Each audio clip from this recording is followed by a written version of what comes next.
Hey everybody, it's Dave the Red Pill Coach, and I'm back to teach you guys how to make your life better and how to make your relationships work. But in order to make your relationships work, we've got to deal with this coronavirus nonsense once again.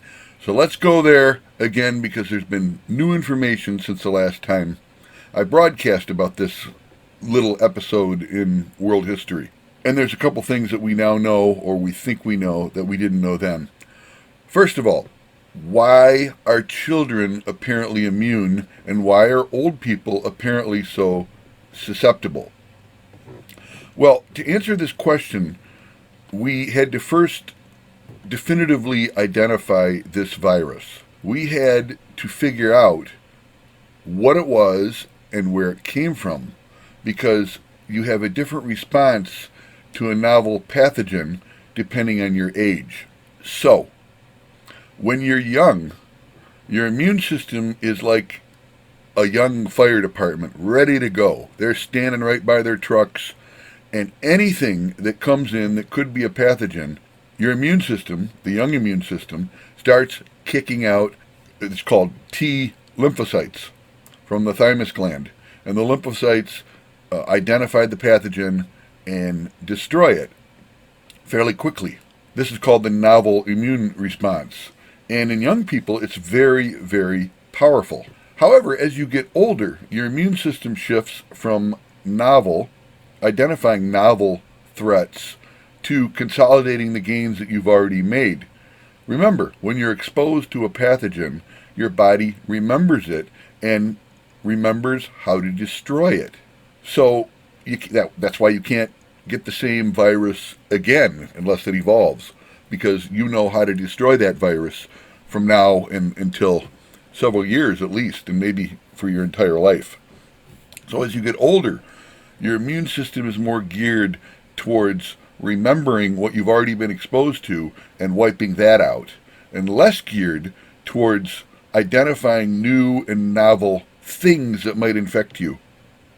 And so therefore, the young immune system is like a young fire department that's ready to go out the door, and they get there before the fire is too big and put it out, maybe even before you have any symptoms.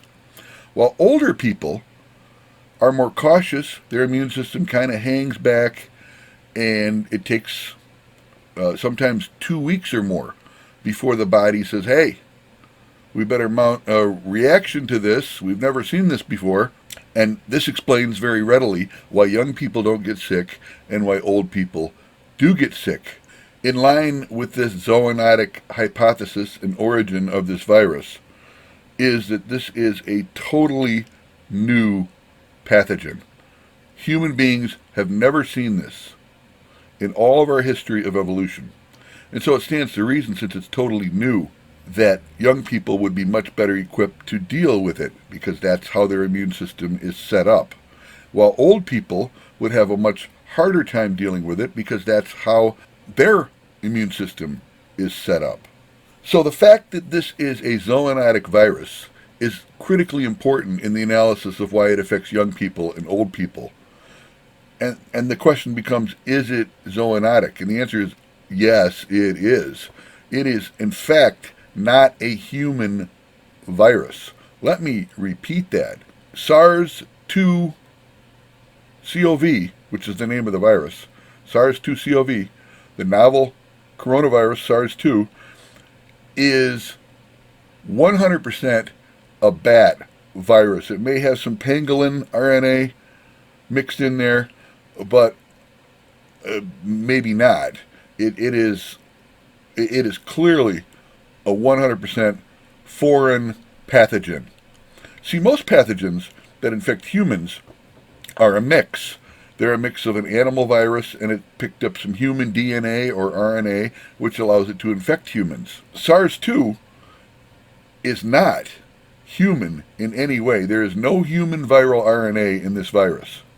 It is totally an animal virus, specifically a bat virus, and it's probably been around for millions of years, and it's existed unchanged in the bat population.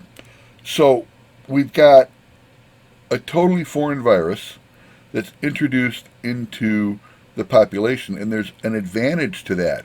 Because if this virus has been around for a very long time and did not have to evolve to break into the human population, then that means it could very well be stable. In other words, it might not change over time, which means we should and will be able to develop a vaccine for this. That's good. Very, very good. But it's not so good for the elderly who have a delayed reaction in identifying new novel pathogens like this, because that's the reason the elderly are so vulnerable, and that's the reason the elderly are dying at such high levels. The other thing, one of the things that they're not telling you about this virus is that it is in fact, they list these, they call them comorbid conditions. In other words, if you have these conditions, you're more likely to die.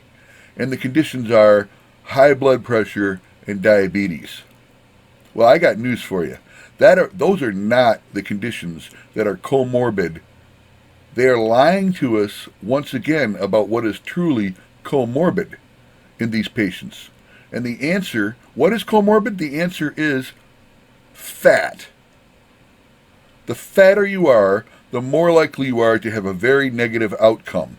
And what does fat, huge obesity cause? Diabetes and high blood pressure. So it's not the diabetes, it's not the high blood pressure, it's the fat that is killing people with this disease. Why would fat be related to a bad outcome? Well, this is a novel coronavirus, and it infects people by a pretty unique mechanism. It goes through a common receptor called the ACE2 receptor, angiotensinase receptor. And this is responsible for maintaining body fluid levels, and that's basically what it does. It maintains blood pressure. So what happens is the SARS-2 virus enters the body through the ACE2 receptor. Got it? So if you got more ACE2 receptors, you're going to have a harder time with this virus because it's going to hit faster and it's going to take hold quicker because there's more entry points into the body. What do you suppose upregulates the ACE2 receptor? In other words, what causes you to have a lot more ACE2 receptors? Well, it's not diabetes. It is fat.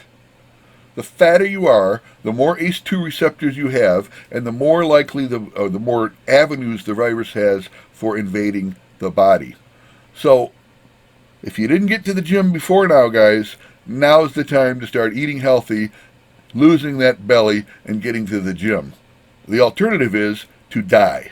So hopefully that's a good spur for you guys to get back to work and do your sit-ups and push-ups. Now there's another issue that I would be very remiss if I did not address, and that is, shall we say, a correction to my previous video on is it manufactured?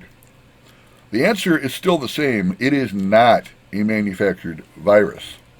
However, the fact that it is not genetically modified doesn't mean it didn't come from a lab.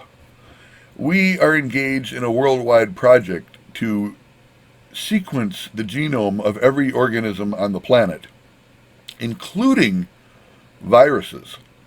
And the Wuhan Institute of Virology was using apparently a U.S. grant of several $1 million given by the Obama administration to research bat coronaviruses. And there's no problem with this. It's totally legitimate scientific research. This isn't a bioweapon or anything. But it does illustrate the problem with using China. Why did we transfer all of our jobs to China? Very simply, it's cheaper to produce things in China. Why is it cheaper to produce things in China?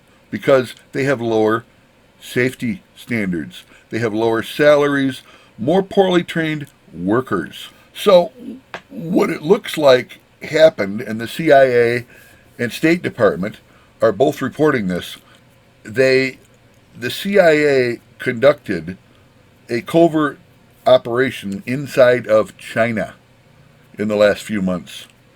And the report is, and I have only found this one place, and it's been buried other than that, but I believe the source that I saw this on, the source says that the CIA has in fact located patient 0. That is to say, the first known patient ever to develop COVID-19. She is a 28 or 29-year-old lab worker at the Wuhan Institute of Virology.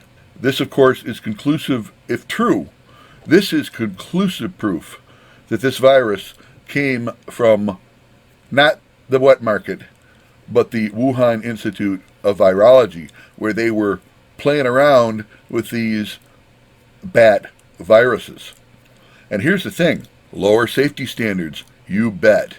They were treating these viruses that they were sequencing from bats as a level 1 biohazard.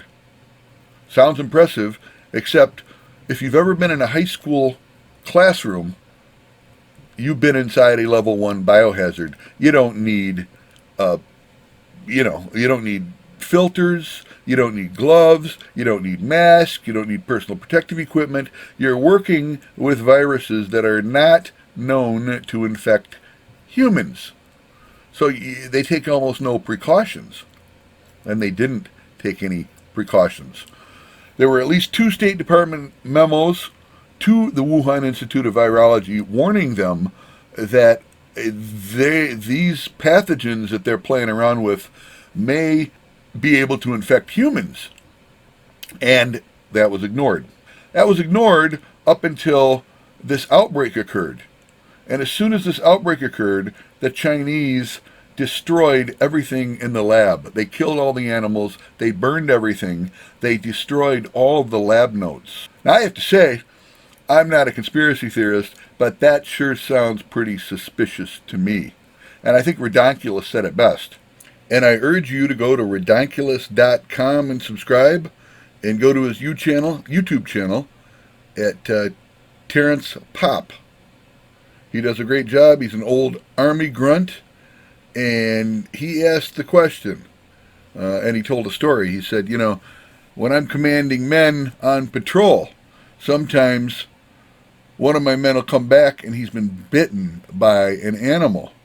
And I'll ask him the same thing I want to ask the Chicoms about this virus. Were you fucking with it? Because it does indeed look like he's right, and they were, in fact, fucking with it. Yeah, that's right. Were you fucking with it? And it looks increasingly like they were.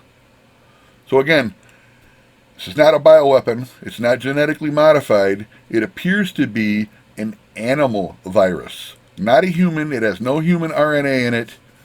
It's strictly a bat virus. And it's probably been around for millions of years. And we brought it out of the bat cave into the lab. And that, my friends, is the latest update on the COVID front. American lockdown, day 30, if I'm not mistaken, April 20th, 2020. Thank you very much.